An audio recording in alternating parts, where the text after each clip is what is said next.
In the scorching, desolate desert of Los Alamos, New Mexico, a brilliant American theoretical physicist named J. Robert Oppenheimer was locked in a frantic, terrifying race against time that would permanently alter the destiny of human civilization. It was the height of World War II, and the United States government had quietly mobilized the top-secret Manhattan Project, placing Oppenheimer at the helm of an unprecedented scientific machine. His mission was terrifyingly simple, yet cosmic in scale: unlock the primal secrets of the atom to construct a weapon of absolute destruction before Nazi Germany could do the same. For 3 intense, exhausting years, Oppenheimer managed a bustling, hidden city of thousands of scientists, engineers, and military personnel, pulling relentless work weeks under crushing psychological pressure.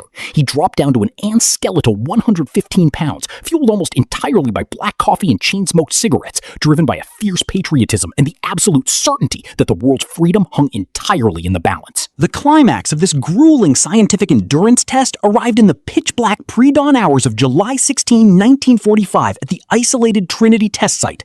As the countdown echoed across the desert floor, a suffocating, dead silence gripped the bunker.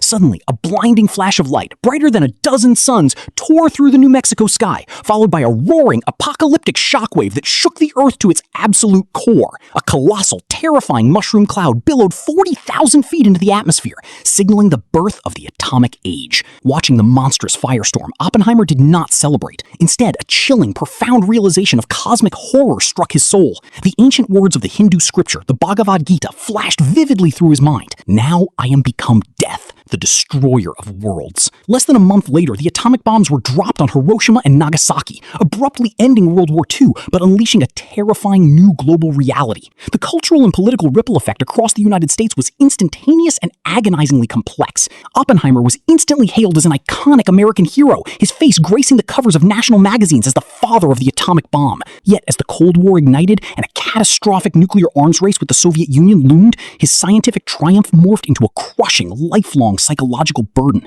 Oppenheimer fiercely opposed the development of the even more destructive hydrogen bomb, publicly advocating for international nuclear control and warning a captivated nation that humanity had built the tools for its own total annihilation. For his moral stance, he was aggressively targeted during the Red Scare, subjected to humiliating security hearings, and stripped of his security clearance by the country he had desperately saved.